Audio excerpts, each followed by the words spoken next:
Hello, everybody. It's Richard Clark. Um, Today, I'm going to try and get through the 11th and 12th videos in this video series, and that will bring to a close an overview of the entry level degree of knowledge that you need in order to understand and to begin to address your addiction. Now, uh, when I originally talked with Terry Wood about this, he's the education coordinator for the Easy Does It Club in Surrey. When we originally spoke about this, I had put forward the idea that it would probably be 10 or 12 videos and I'd be able to cover an overview of all of the information that's in my two books. The blue book is the Addiction Recovery Handbook, and the green book is Spiritual Transformation. These are both available on Amazon.ca. But I thought that I should be able to cover all the material in some detail in 10 or 12 videos. And I have drastically underestimated how much information has to go into these. So I'm doing video 11 and 12 today, which is kind of an overview and a summary of everything that I've done in the first 10 videos. It's important for you to understand that if you have not watched the first 10 videos before you get here, what I'm talking about here will not be easily understood, and it may cause you to be confused and not understand what I'm talking about. So for whatever commitment you have to this, I would encourage you to make sure that you've watched the first 10 videos at least once before you watch video 11 and 12. And then after I get those two done, I will start a detailed examination of the psychology of the 12 steps. So anyway, in this video, I want to cover several things that are important for people to know before they begin their journey of recovery or spiritual transformation. The first thing that you have to know and understand is the two main categories of addiction. No, it's not alcohol and drugs. The two main categories of addiction that people fail to recognize or talk about are these. The first category is what I call abstinence available addiction. Abstinence available addictions are those addictions where a person can abstain from the behavior or can quit the substance absolutely. And these are things like alcohol, street drugs, gambling, tobacco, pornography. If it's a sex addiction and buying prostitutes, you can quit that behavior. Now, one of the other addictions that kind of straddles the line between the two categories is an addiction to competition. But anyway, in those basic addictions, alcohol, drugs, gambling, tobacco, pornography, buying prostitutes, these are addictions that you can quit. And you can say to yourself that you have established a certain level of sobriety or abstinence. And it's a clean definition of abstinence. Either you drink alcohol or you don't. Either you do drugs or you don't. Abstinence is available. The other category of addiction, which people have yet to address in any sort of focused detail, is addictions that are addictions, but that you cannot quit. And these would be addictions to food, to sex, to spending and shopping, addictions to anger, addictions to celebrity worship.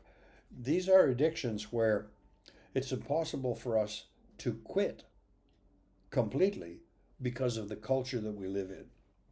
One of the things about culture that we don't understand is the culture that we live in 2022, and certainly for the last several decades in North America. The culture that we live in is designed to create addicts. And so in this second category of addiction, you always are trying to address some kind of self-destructive behavior that you cannot completely abstain from. Now, when I get into the psychology of the steps, and I'm going to call them the steps because they're in a sequence for a certain reason. That's one of the Uh, One of the outstanding things that Bill Wilson developed when he wrote the 12 Steps in the 1939 edition of the book. Uh, when he wrote those 12 steps, he inadvertently created a very specific sequence of events that has to happen in order to recover from addiction. Now, these fit well with the psychology of recovery. So, when I get around to talking about the psychology of recovery, one of the complicated things is establishing what I call, and what other counselors and therapists call, bottom line behavior. You have to establish bottom line behavior when you're dealing with food or sex or spending or shopping. Those addictions where you cannot quit them cleanly, you have to establish what is a responsible and considered level of health. Now, if you have a food addiction, it may take you a while to decide what your bottom line behavior is. And what that means is, through a course of trial and error and struggle and counseling and therapy, you will decide that you're never going to eat desserts and you're never going to consume sugar. Or that may be your way of establishing what we call healthy abstinence. If you're a spending or a shopping addict, you cannot quit spending and you cannot quit shopping. Our culture is built around the idea of working to earn money. And earning money is to participate in commerce so we can acquire and buy the things we need. It's impossible to live here without buying. It's impossible to live here without shopping. So through rigorous honesty and supportive therapy and counseling, you have to establish what is a reasonable level of shopping and spending. These are things you can't quit. So it's important for addicts to realize that when they're approaching recovery, or the families of addicts who are trying to support them, or therapists or counselors, it's important to understand that if you're approaching recovery from an abstinence available addiction like alcohol, drugs, or gambling, or tobacco, your approach to entry into recovery is different than if you're trying to resolve a food, a sex, a spending, or a shopping addiction, an anger addiction, a relationship addiction. Your approach to recovery is quite a bit different. It's radically different. So, what this should teach, or what we need to teach addicts and other counselors and therapists and communities at large, what we need to teach them is any addict who is an addict is dealing with poly addictions. And if you take the more visible destructive addictions like alcohol and drugs, when you approach treatment or recovery, it's quite possible for you to quit alcohol or drugs. But remember that this is a poly addiction system. And you will also have, after you have quit alcohol or drugs, you will have some version of possibly a food addiction, or some kind of a sex addiction, or some kind of a relationship addiction. Those are guaranteed. These are not optional. And so when you're dealing with early recovery in an abstinence available addiction, you have to remember that there are poly addictions underfoot. And these things have to be sort of addressed or talked about or being made aware of to lower the relapse rate. And whether or not you're in the one category or the other category of addiction, it very definitely influences your approach to recovery. Now, the thing to remember in the approach to recovery is that addicts and therapists, certainly family members and society at large, have to learn and understand the 4 basic rules about addiction. And these are, I believe that these are universal. Now remember, an addiction is a pathological relationship with a mood-altering experience that has life-damaging consequences. And if you're in an addiction or acting out in an addiction, there are 4 rules that they're not modifiable. if you're approaching recovery. And here's what they are. The first rule, number one, is that people die from addictions. That's a given. People get self-destructive, people damage themselves, people die from addiction. The second rule is, if you're practicing an addiction, you're on the list for an early death. So remember, first rule, people die from addictions. Second rule is, you cannot change the first rule. If you're acting out in an addiction, you're on the short list.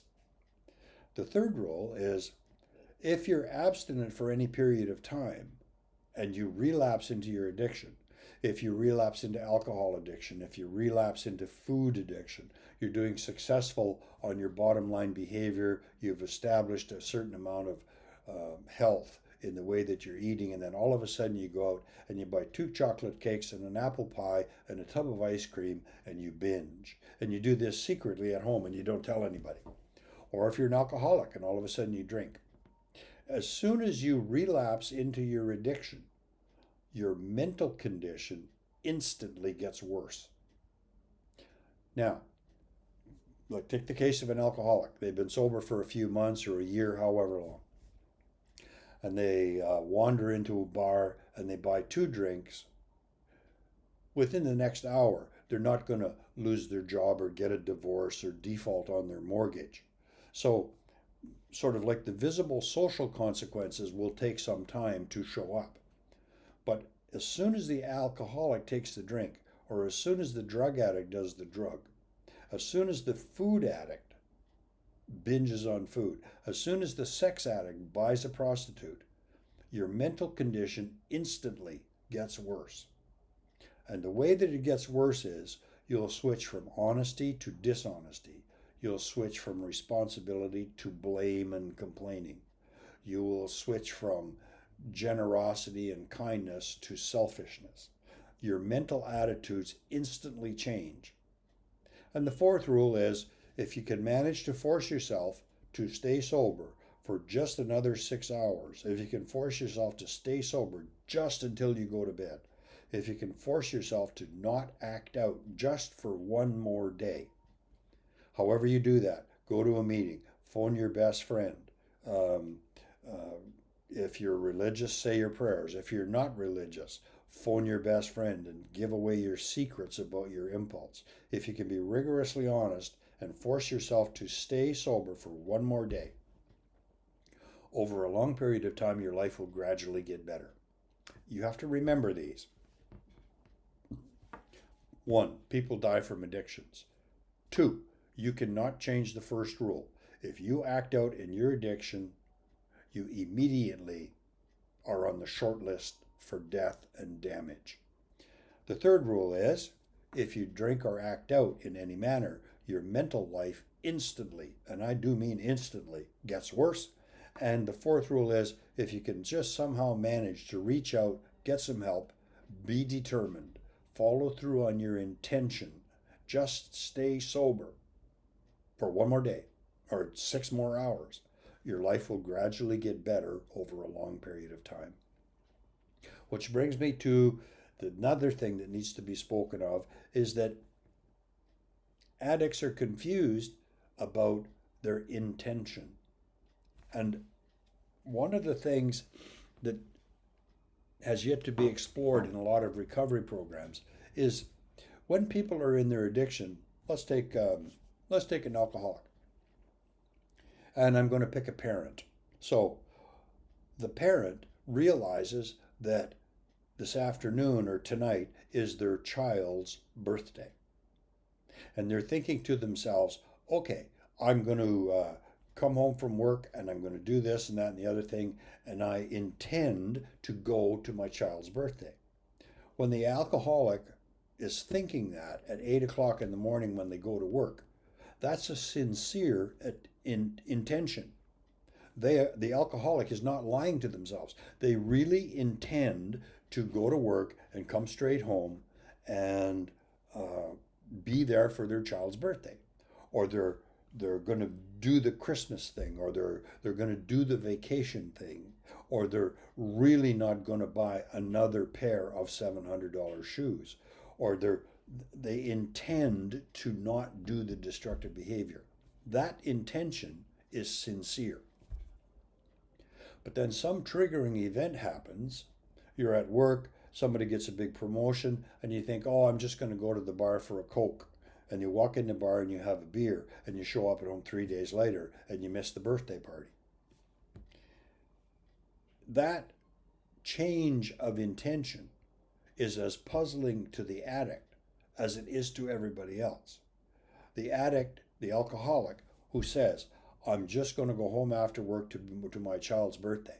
And then for some reason or other, somebody invites them for a beer, they're going to go for a Coke, then they have a beer, and they wake up in a blackout in some strange city.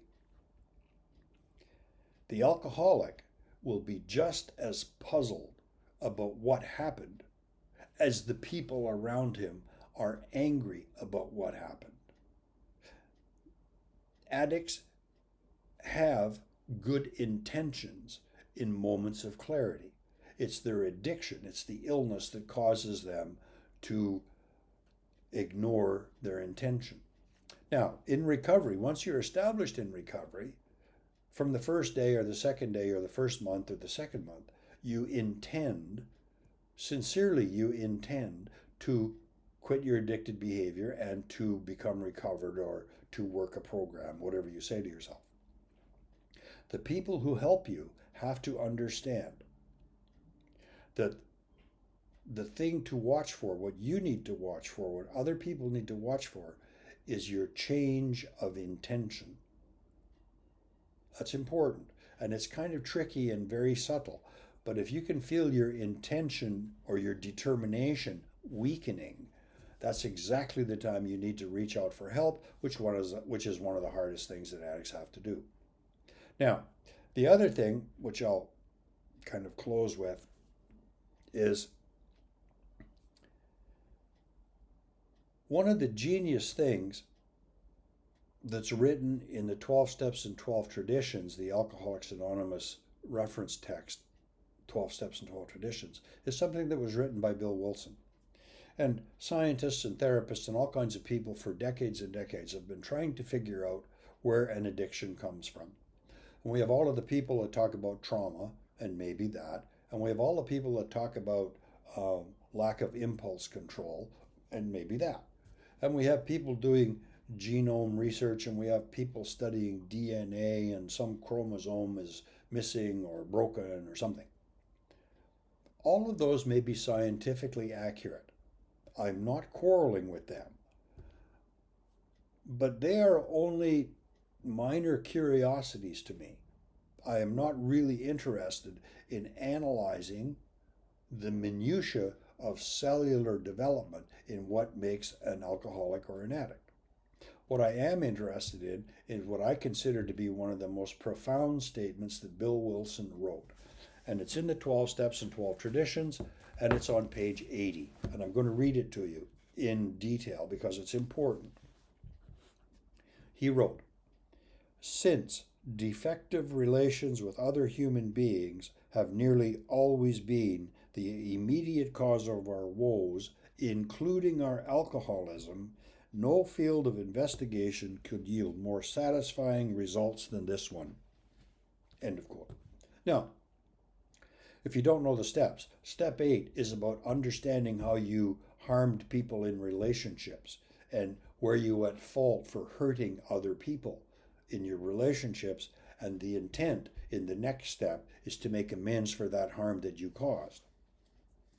I don't need any more than that one sentence in Alcoholics Anonymous, their book, 12 Steps and 12 Traditions, to understand that every relationship, and no exceptions, every relationship that a practicing addict is in is flawed and defective. Read it again. Defective relations with other human beings have nearly always been the immediate cause of our woes, including our alcoholism. If you're an addict, or you're early in recovery, or you haven't done the steps yet, if you're a practicing addict, food, sex, spending, shopping, alcohol, drugs, pornography, celebrity worship, anger, TV, I don't care. Every relationship in your life whether that's with your intimate partner, your children, your parents, your siblings, your friends, the people at work. Every relationship in your life is flawed and defective. That is the core cause of the social symptoms of addiction, which I talked about earlier. And the last thing, oh, yeah, okay, I'll just add this in then. Regarding this thing about flawed relationships. When you're acting out in an addiction, and certainly when you're in early recovery, you really have a problem with rigorous honesty. And in your relationships, there will be varying degrees of shame, guilt, manipulation, dishonesty, and concealment. And that brings us to the last thing that I want to talk about today is the concept of relapse. And certainly 12-step meetings, recovery meetings, therapist office, recovery houses, treatment centers, about 90% of the people relapse within a few days or weeks of paying for very expensive treatment or going to meetings. And as much as I have sort of lectured and taught people, 90,000 people, I think I had an estimate done one time. I've lectured in several different countries. I've talked to people of all different races and religions, and people are puzzled by the idea of relapse. And everybody's got 4 or 5 different reasons why they personally relapsed, and everybody's reason is a little bit different than everybody else's. Well, I was praying too much, and I wasn't praying enough, or I didn't find God, or I didn't surrender, or I wasn't going to meetings, or I had the wrong sponsor, there's this great big long list of reasons. And nobody can make head nor tails out of them because everybody's got their own special list of excuses. The thing that's always visible to me when I talk to anyone at any length about relapse is there are 2 things that are present in every case of relapse, and there's no exceptions. The first thing about relapse is the addict will have been dishonest. They would have been dishonest with 1 or more people in their life. They've fallen back into the behavior of lying or dishonesty or manipulation. And the second thing that's common to all relapse is that people live with old ideas. The addict thinks to themselves, I can't trust anybody. Nobody likes me. I'm worthless. I can't figure it out. Repetitive inadequacy. I'm bad. I failed at everything I did. I'm going to fail at this. It's inevitable that I'm going to screw this up. The 2 existing conditions that allow for relapse are that the addict has been dishonest and that they are living with old ideas. So that brings me to the end of this one, and the next video will cover the last few things that I want to cover as far as knowledge and insight into addiction goes. And then after that, I will start talking about the psychology of the steps and how those steps in the psychology of them will lead you out of your addiction and into a spiritually principled life. So thank you for watching it this long, and I will get the next video done as soon as I can. Bye-bye.